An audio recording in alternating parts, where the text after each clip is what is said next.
श्रीराम रामकथा प्रिय अंजनीतनया आता बहु सत्वर यावे करा अलंकृत आसन शुभ हे दिधले आम्ही सद्भावे। हनुमंत समुद्र उल्लंघन करायला निघाला। बाळानं पुच्छ आपटताच शिळा शिखरांची रांगोळी झाली। वृक्ष धुळीला मिळाले, पक्षी आकाशामध्ये कलकलू लागले। तरस, तगर, सिंह बिळात राहणारे त्रासून गेले। सर्प अर्धवट चेपले जाऊन गरळ ओकून अग्नीचे कल्लोळ उठले। त्या विषाने प्राणी तळमळू लागले। पर्वतावरील औषधी वनस्पती स्त्रवून विष निघून गेले। अमावस्या पौर्णिमेला जसा समुद्र वाढतो म्हणजे भरती येते, तसं कपिंद्र वाढला आणि ते पाहून काळ देखील दचकला।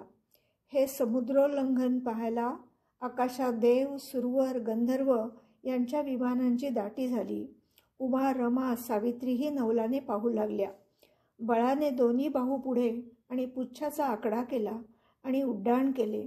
तो गिरीशिखरे आकाशामध्ये वृक्ष उन्मळून पडताना वावटाळासारखे फिरून पडले। सागराला उधाण आले। सर्व वानरांच्या विकट हाकेने तिन्ही लोक दुमदुमले। पवनाच्या शक्तीने मनोगती उल्लंघून लंका लक्षून शीघ्र गतीने निघाला। हनुमंताच्या अंगाच्या दीप्तीने नभातील शशी सूर्यही लोप पावले। मारुती तेजाने अत्यंत दैदिप्यमान दिसू लागला। स्वामी कार्य साधण्यासाठी वेगाने निघाला। तेव्हा मैनाद्रीला सांगतो, हे मैनाद्री गिरीनाथ, हनुमंत रघुनाथाच्या कार्यासाठी त्वरेने आणि अत्यंत वेगाने निघाला आहे, त्याला सहाय्यभूत व्हावे। वेगाने जळाबाहेर निघावे, अन्यथा विलंब केला तर कपिंद्र दूर निघून जाईल। हनुमंताला विश्रांती दिल्यानं रघुनाथाला सुखसंतोष होऊन त्याच्या कार्याला मदत कर असं सागरानं सांगताच अत्यंत उल्हासानं सुस्वाद, मधुर, उत्तम फळं, निर्मळ नीर, अतिशय उत्तम असे विश्रांती स्थान, मलेगिरीचा मंद सुगंध, पंचम स्वरातले कोकिळेचे कूजन तिथं राहिले असता मागील श्रम निघून जाऊन पुढे विश्रांती आणि आराम हनुमंताला मिळावा या उद्देशानं हनुमंताच्या मार्गामध्ये गिरी वाढला।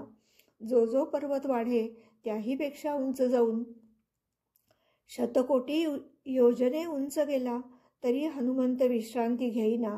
अखेर मैनाकनं हनुमंताला विनवलं, तू कृपाळू श्रीरामदूत येथून उपेक्षित का जातोस?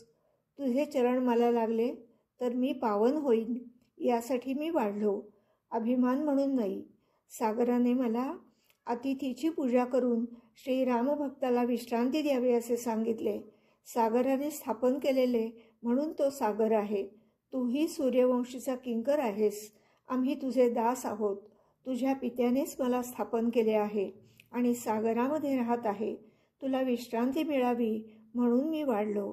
मैनाद्रीचा वृत्तांत ऐकून हनुमंत म्हणाला, सीता शोधाच्या कार्यासाठी, ते कार्य साध्य करण्यासाठी मी अत्यंत त्वरेने निघालो आहे। श्री रघुनाथाच्या नामस्मरणामुळं मला श्रमावस्था नाही। श्रीरामाचे मी दास असल्यामुळं मला श्रमाचा लेशही नाही। आणि हे ऐकून मैनाद्रीला रुदन येऊन म्हणाला, मी अत्यंत अभागी आहे। मला हनुमंताचे चरण अप्राप्य आहेत। हनुमंत म्हणाला, तुझे मी फळ मूळ खाणार नाही आणि अंगुली स्पर्शही करणार नाही। तेव्हा मैनाद्री म्हणाला, तू केवळ कृपेने माथ्यावरती हस्त ठेव, एवढंच मागणं मागतो। तेव्हा इंद्र मैनाद्रीला म्हणाला, तू हनुमंताला सहाय्यकारी झाला आहेस म्हणून मी तुला मारणार नाही। तू समुद्राच्या बाहेर राहून सुखाने राहा। मैनाद्रीच्या मनःशांती करता हनुमंताने पर्वतावरती अंगुली स्पर्श केला। तो त्या भारानं पर्वत समुद्रतळी जाऊन बसला आणि पाताळामध्ये एकच हाहाकार उडाला। आता कपी जर वर बसला तर काय होईल? ब्रह्मादिकांनाही विस्मय होऊन सुरवर सर्वजण जय जयकार करू लागले। हनुमंत समुद्र उल्लंघण्यासाठी शीघ्रगतीने निघाला। तेव्हा देव दानवांच्या मनामध्ये हनुमंताची परीक्षा घेऊ आणि दानवांची माता दनूला पाठवलं। दनू कपट करण्यात आणि विघ्न आणण्यामध्ये प्रसिद्ध होती। तिने समुद्रतळ अश्रूंनी भरून अत्यंत विक्राळ झाली। मुख पसरून हनुमंताला गिळायला आली। तेव्हा हनुमंत म्हणाला, हे माते, मी सीताशुद्धीच्या कार्यासाठी जात आहे. त्याला सहाय्यकारी हो, विघ्नकर्ती होऊ नकोस. मी तुझे चरण वंदितो. तेव्हा दनू म्हणाली, आपले मरण चुकवण्यासाठी मला ब्रह्मज्ञान सांगतो आहेस? असं म्हणून आपले मुख मोठं करू लागली. तसा कपीही मोठा होऊ लागला आणि अगदी जवळ आल्यावर एकदम अंगठ्या एवढा बारीक होऊन मुखातून बाहेर गेला. देव दानवाना आपण हनुमंताची परीक्षा घेण्याचा मूर्खपणा केला. आता रघुनाथ कोपेल. हनुमंत शीघ्र निघाला असता आपण उगीचच विघ्न आणले. दनू दानवांची माता आणि माझ्या पित्याची आणि देवांची सावत्र माता आहे, तेव्हा हिचा आपण घात करू नये असे हनुमंताला वाटले आणि राक्षसीने तोंड मिटताच तो तिच्या कर्णातून बाहेर निघाला आणि भुभुक्कार करू लागला. सुरवरांनी आनंदानं टाळ्या पिटल्या. हनुमंतानं विवेकानं सुरसेचा घात न करता कर्णातून बाहेर आला. मुखामध्ये श्रीराम मुद्रा, हृदयी श्रीरामस्मरण सर्वदा असलेल्या कपीला कोणतेही विघ्न बाधू शकणार नाही. इकडे सुरसा आपला घात न करता आपल्याला निर्मुक्त केले म्हणून संतोषानं हनुमंताला आशीर्वाद दिले. तू समुद्रोल्लंघन करून सीतेचा शोध घेशील, तुझ्यामुळे रामराज्य येईल असं म्हणून हनुमंताला वंदन केलं. हनुमंत लगेच पुढे निघाला. श्रीरामचरित्र म्हणजे ग्रंथाचे माहेर आहे, त्यामुळे श्रोता वक्ता दोघेही पावन होतात. स्वामी सेवेसाठी आपला प्राणही विकला हे ब्रह्मज्ञानाचं भूषण आहे. हे नवविधा भक्तीचं जीवन असून हे कपिकथन शिवालाही वंद्य आहे. या ठिकाणी किष्किंधाकांडातील हनुमंत समुद्र मध्य गमन नावाचा 17वा अध्याय संपूर्ण झाला. 18वा अध्याय. सुरसेच्या विघ्नातून सुटतो तो सिंहिका तेथे ग्रासू लागली. गगनातून हनुमंत उडत असता त्याची छाया समुद्रामध्ये पडली. सिंहिकेला शिववरद होता. ज्याची छाया पडेल त्या ती गिळत असे. तिचे छायाग्रह असे दुसरे नाव होते. कपिछाया जाळामध्ये पडताच ती छाया सिंहिकेनं गिळली. त्यामुळे हनुमंताची गतीच खुंटली आणि देहाची मुरकुंडी वळली. त्यामुळे तो कासावीस होऊन चारी बाजू अध ऊर्ध्व पाहू लागला. श्रीरामाचे नित्यस्मरण चालू होतेच तोच त्याला समुद्रामध्ये अत्यंत अद्भुत अशी राक्षसी दिसली. तिचा घात मी करेन म्हणून प्रचंड मोठे रूप धारण केले. तो तिनेही मोठे मुख पसरले, एवढे की एक जबडा पाताळात आणि एक गगनामध्ये. तोच हनुमंतानं तिच्या जबड्यामध्ये उडी घेतली आणि तिच्या दाताखाली न रगडले जाता एकदम उदरामध्ये गेला आणि आपल्या तीक्ष्ण नखांनी तिची सर्व आतडी हाताने बाहेर काढून आणली. सिंहिका म्हणाली, मी याचे अल्प देखील मांस भक्षण केले नाही आणि याने माझा जीव घेतला. मला हा अल्प पशु वाटला, पण याने माझ्या जीवनाचा नाश केला. तुझ्यामुळे माझ्या जीवाचा उद्धार झाला. श्रीराम भक्तांचे रजक्कण जन्ममरणाचा नाश करतात. श्रीरामाची भक्ती करावी, त्याची कीर्ती ऐकावी. श्रीराम नामाच्या आवर्तनानं तिन्ही लोकातील जनमूढांचा उद्धार होतो. अशी आरोळी देऊन सिंहिका समुद्रतळी जाऊन पडली. राहूपासून जशी चंद्राची तशी सिंहिकेपासून हनुमंताची सुटका झाली. सिंहिकेचे विदारण करून हनुमंतानं लंकेकडे उड्डाण केले. तो पडलंकेमध्ये आला. पडलंकेमध्ये रावणाची बहीण क्रौंचा, जी घरघर राजाची पत्नी, असे दोघे पडलंकेमध्ये राज्य करत होते. इंद्र आणि रावणाच्या घनघोर युद्धामध्ये घरघर रावणाला सहाय्यकारी झाला, परंतु तो इंद्राकडून मारला गेला. म्हणून पडलंकेचे राज्य आपली बहीण क्रौंचाला दिले. त्या पडलंकेमध्ये हनुमंतानं उडी मारली. कडकडाट होऊन पडलंका दुमदुमली. लंकेमध्ये धरणीकंप झाला. पडलंकेमध्ये सर्व राक्षसी भयाने बाहेर आल्या. तो त्यांना हनुमंत वानर दिसल्याबरोबर त्यांनी त्याला बांधून क्रौंचाकडे आणला. तिने, हा वानर कोण, तुम्ही का आणलात असे विचारताच त्याने उडी मारताच मोठा दणका उडाला आणि म्हणून ह्याला बांधून तुला फलाहारासाठी म्हणून आणला. तेव्हा हनुमंत हसून म्हणाला, माझ्या शरीरात मांस नाही, शरीराला मरण भय नाही. हा देह परोपकारासाठी आहे. तू भक्षण कर, त्यामुळे माझ्या शरीराची पुष्टी तुला प्राप्त होईल. असे म्हणताच क्रौंचानं मोठा जबडा पसरला. हनुमंतानं आत उडी घेऊन तिचे काळीज बाहेर काढलं. तिच्या उदरामध्ये पुच्छ प्रवेश केला. त्यामुळं क्रौंचाला परमव्यथा होऊ लागली. तिला मारण्याची युक्ती हनुमंत करू लागला. त्याने पुच्छ वाढवून कंठामध्ये घातले आणि त्यामुळं खोकून खोकून ओकारी येऊ लागल्या.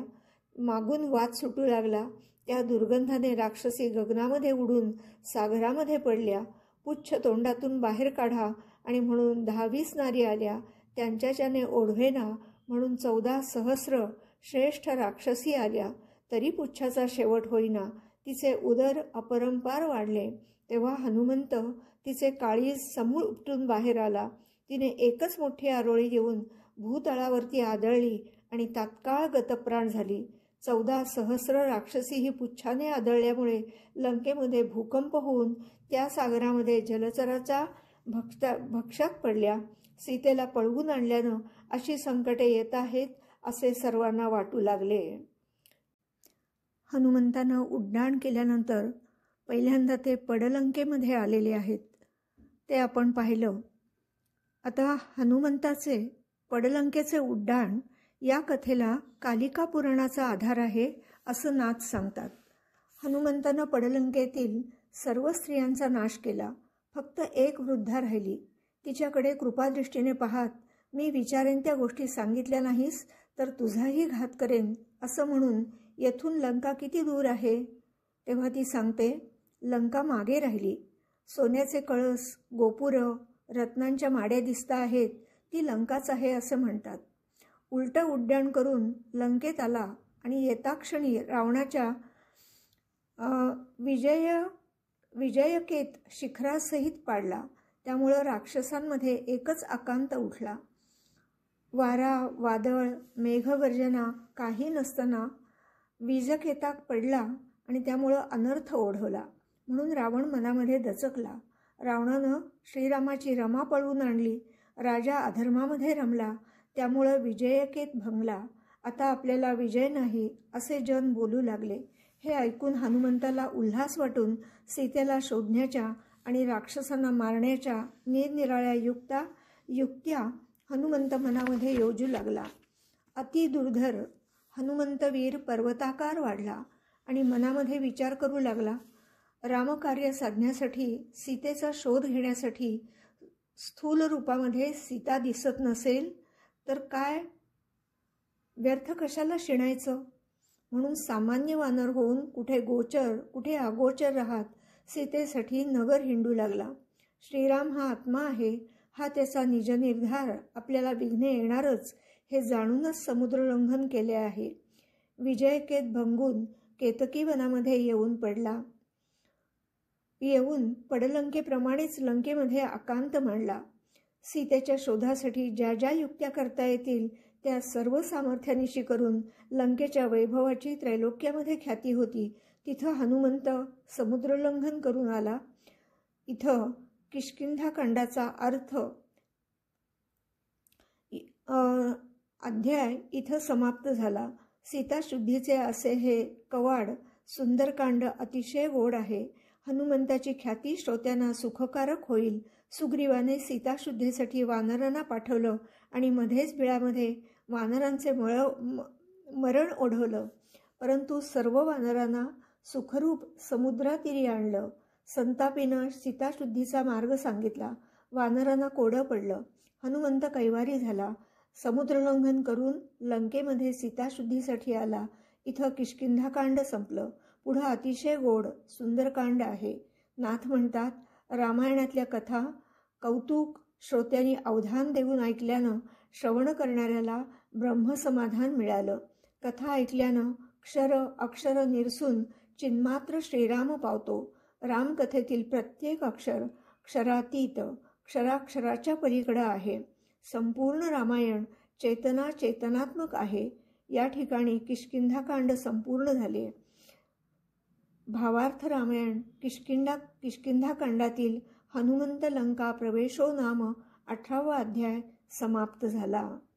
जय जय रघुवीर समर्थ. हा छोटासाच अध्याय आहे, पण सुंदरकांडापासून आपण नवीन ऑडिओ ठेवूया म्हणून इथं थांबते.